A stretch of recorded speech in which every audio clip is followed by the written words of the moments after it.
Ka-Express, biglang naging mas mabigat ang tanong sa Philadelphia. Sapat ba ang star power o kailangan din nila ng extra habang rim protector para makipagsabayan sa bagong Giants ng Western Conference? Una, linawin natin ang facts. Hindi magkalaban ang Oklahoma City at San Antonio sa NBA Finals. Nagharap sila sa 2026 Western Conference Finals kung saan tinalo ng Spurs ang defending champion Thunder sa Game 7 bago natalo sa New York Knicks sa mismong NBA Finals. Sa seryeng yon, nag-average si Victor Wembanyama ng 27.3 points at 10.9 rebounds, habang nalamangan ng San Antonio ang OKC sa rebounding, 46.9 kontra 42.4 kada laro. So ibig sabihin, hindi lang scoring ang bagong sukatan sa championship basketball, haba, rebounding at rim protection din. Dito pumapasok ang pangalan ni Kai Sotto bilang isang hypothetical fit, hindi bilang confirmed signing. Ang 7'3" Pinoy center ay hindi sumali sa 2026 NBA Summer League at ayon sa pinakahuling reports, USNCAA opportunity ang kasalukuyang tinututukan niya habang hinihintay ang kinakailangang amateurism reinstatement waiver. At may mga social media posts na nagpakitang nag-training siya sa Pilipinas pero wala pang credible report na kinausap o kukunin siya ng Philadelphia. Gayunman, interesting ang basketball logic. Ang Sixers ay may Joel Embiid at meron ding Adam Bona, Johnny Broom at Ariel Hochparty na kasalukuyang frontcourt. Pero kung ang problema ay paano maglalagay ng second 7-footer laban kina Wembanyama at Chet Holmgren nang hindi unubos ang katawan ni Embiid, pwede maging developmental specialist si Kai, rim protector, rebounder, screener at love target. Ang tanong, sapat ba ang height o kailangan mo na niyang patunayan ang NBA speed, switch defense at physicality? Kung titingnan ang direksyon ng Philadelphia ngayong offseason, malinaw na all-in ang franchise sa championship window. Nasa official 2026-27 roster, sina Tyrese Maxey, Jaylen Brown, LeBron James at Joel Embiid, kasama ang athletic wings at young bigs na maaaring gamitin ni Coach Nick Nurse sa iba't ibang combinations. Sa papel, napakalakas ng top-end talent, pero may dahilan kung bakit hindi pwedeng puro pangalan lamang ang pag-usapan. Noong 2026 East Semifinals, winalis ng New York Knicks ang Philadelphia 4-0 at nagtapos ang serye sa 144-140 na pagkatalo ng Sixers sa Game 4. Kapag postseason na, inilantad ng bawat opponent ang pinakamaliit na kahinaan, health, transition defense, rebounding, bench minutes, at ability na protektahan ang wing kapag nagpapahinga ang pangunahing center.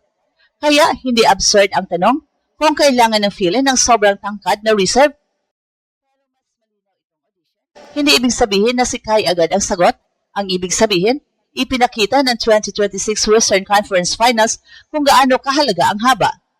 Tinapos ng Spurs ang OKC sa 7 laro at sa serye ay mas mataas ang San Antonio sa points at rebounds per game. Si Wembanyama ay hindi lamang scorer, siya ang sentro ng kanilang defensive geometry dahil sa kanyang haba, napapaisip ang ball handler bago pa man umatake. Sa kabilang panig, may Chet Holmgren ang Thunder, isang mobile big na kayang mag-block, mag-stretch ng floor at tumakbo kasama ang mga guards. Kapag ganitong klase ang potential playoff opponent, lalo na kung kailangan siyang panatilihing sariwa para sa fourth quarter at sa mahabang postseason run. Sa mismong West Finals, nagtala ang Spurs ng 112.7 points at 46.9 rebounds kada laro laban sa 109 points at 42.4 rebounds ng OKC. Si Wembanyama naman ang nanguna sa San Antonio sa scoring at rebounding sa serye. So ano ang maaring ibigay ni Kai sa ganitong matchup? Una, vertical size. Hindi kailangang maging superstar ang backup center para maging valuable. Sa 10 hanggang 12 minutes, maaari niyang baguhin ang shot selection ng kalaban, sumalo ng ilang possessions laban sa opposing Giants at magbigay ng second chance opportunities sa offensive glass. Ikalawa, screening at rolling. Sa lineup na may Maxey, Brown o LeBron, bilang ball handler, pwedeng mabuhay ang isang malaking target sa rim sa simpleng pick and roll. Kapag nag-commit ang weak side defender sa lob, magbubukas ang corner shooters. Kapag hindi naman, pwedeng tapusin ng big man sa ibabaw. Ikatlo, short rolling passing. Sa kanyang 2025-26 season sa Japan, nagtala si Kai ng 13 points, 9 rebounds, and 3 assists kada laro. Hindi yun automatikong NBA translation, pero ipinapakita nitong hindi lamang siya stationary finisher, may kakayahan siyang maghanap ng cutter at maglabas ng bola kapag na-trap ang pick and roll. Sa isang Nick Nurse offense na mahilig magpalit ng alignment at gumamit ng unusual lineups, maaaring maging useful ang isang 7-footer na marunong mag-connect ng play. Pero narito ang reality check, may front-court competition na sa Philadelphia. Bukod kay Embiid, nasa roster sina Buana, Rome, Hawk Party, Dominic Barlow, Jabari Walker, at Dean Wade. Si Buana ay nakakuha na ng playoff minutes at nagpakita ng energy, rebounding at shot blocking. Si Brome naman ay napakita ng double-double production sa 2026 Summer League. Well, sa makatupid, hindi sapat na sabihin mas matangkad si Kai, kailangan niyang patunayan, mas kapakipakinabang siya sa isang specific role. Ang pinakamalinaw na role ay matchup big. Hindi siya kailangang gamitin gabi-gabi. Maaari siyang i-develop para sa mga laban kung saan kailangan ng feeling ng extra rim size, defensive rebounding at katawan na may ihaharap sa mga 7-footer. Pero para maging tunay na option, kailangan niya maging mabilis sa defensive coverage, disiplinado sa fouls, matatag sa box out at handang maglaro ng walang plays na idinisenyo para sa kanya. Sa NBA contender, ang reserve center ay hindi isinuksukat sa dami ng touches. Sinusukat siya sa kung gaano karaming problema ang hindi nangyayari habang nasa bench si Embiid. Ngayon, bakit ginulat ang fili ang angle? Dahil sa modern NBA, bumabalik ang value ng exercise pero ibang-iba na ang requirements. Noon karaniwan, pwedeng mabuhay ang traditional center sa ilalim lamang ng ring.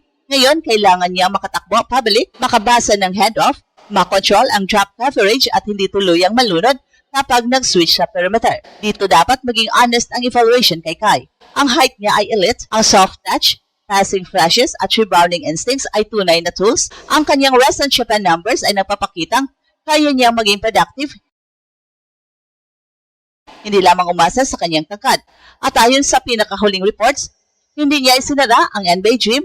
Ang tinitingnan niya ay USNCAA route na paraan para bumalik sa US basketball environment, magkaroon ng exposure at patunayang kaya niyang sumabay sa mas mabilis at mas physical na laro. Pero kailangan pa niya ang professional participation at amateurism reinstatement waiver mula sa NCAA, kaya wala pang kasiguraduhan sa susunod niyang school, team o competition. Ang mga posts sa Instagram at Facebook ay nagpapatunay ng excitement ng mga fans, pero hindi yun kapalit ng official transaction o announcement.